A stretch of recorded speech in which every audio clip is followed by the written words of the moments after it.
Assalamualaikum warahmatullahi wabarakatuh. Saya Salsabila Alimolida. Saya Nisrina Nur Aulia. Di sini kami akan mempresentasikan tentang pasar barang dan pasar uang.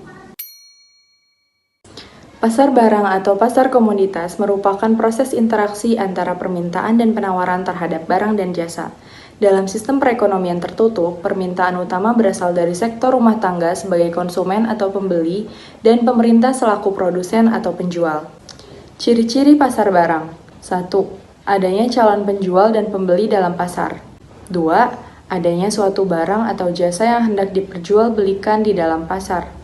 3. Adanya sebuah interaksi antara penjual dan pembeli, baik secara langsung maupun tidak langsung.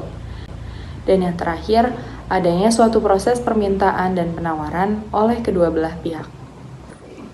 Macam-macam pasar barang terdiri dari dua macam. Yang pertama, pasar barang nyata atau real. Pasar barang nyata merupakan sebuah pasar yang menjual produk dalam bentuk barang yang bentuk fisiknya jelas, seperti terlihat dan dapat dipegang. Di pasar ini, penjual dan pembeli bertemu secara langsung, ada proses tawar-menawar, barang yang dijual ada di tempatnya. Ada transaksi pembayaran dilakukan secara tunai, dan barang dibawa langsung oleh pembeli. Contohnya ialah pasar tradisional. Yang kedua, pasar barang abstrak. Pasar barang abstrak berkebalikan dengan pasar barang real. Pasar barang abstrak merupakan sebuah pasar yang menjual produk yang tidak terlihat atau dengan kata lain produknya tidak real secara fisik. Di pasar ini, penjual dan pembeli bertemu secara maya. Penjual menawarkan barang melalui media digital. Kemudian, pembeli merespon melalui telepon, surat, elektronik, atau WhatsApp chat. Sebagai contoh dari pasar jenis ini ialah toko online. Selanjutnya ada pasar uang. Pasar uang adalah kegiatan perdagangan surat berharga yang mempunyai efek untuk memenuhi permintaan dan penawaran dana dalam jangka waktu pendek tanpa batasan tempat. Karena periode tempo pasar uang sangat pendek dan tujuan utamanya untuk membantu orang memerlukan dana, sehingga nama lain pasar uang adalah pasar kredit jangka pendek. Ciri-ciri pasar uang adalah periode temponya sangat pendek sehingga hanya bisa memenuhi permintaan dan penawaran dana dibutuhkan dalam jangka pendek. Mekanisme pasar uang dikhususkan untuk menjembatani antara pihak yang memerlukan dana dengan orang yang memiliki dana berlebih. Macam-macam instrumen pasar uang.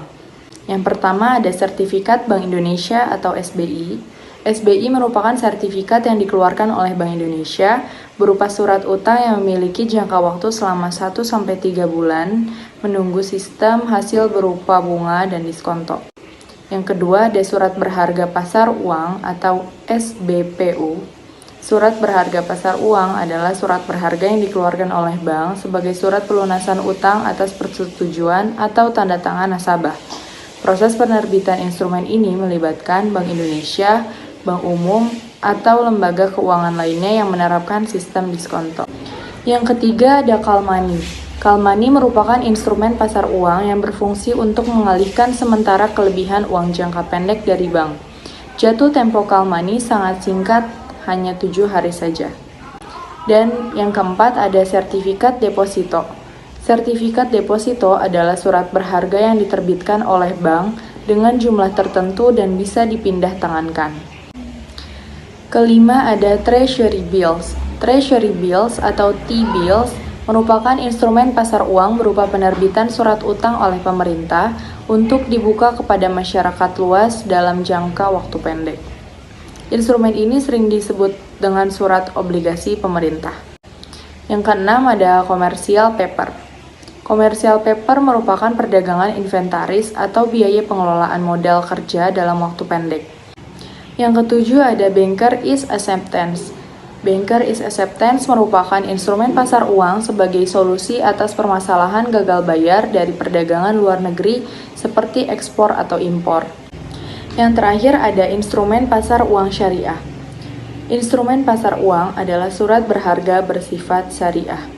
Ada beragam pilihan pasar uang syariah, antara lain sertifikat Bank Indonesia Syariah, Repurchase Agreement (SBSN), Repurchase Agreement (SBS), surat berharga syariah negara, instrumen pasar uang antar bank syariah, dan surat berharga lain yang mudah dicairkan. Sekian penjelasan dari kami. Wassalamualaikum warahmatullahi wabarakatuh.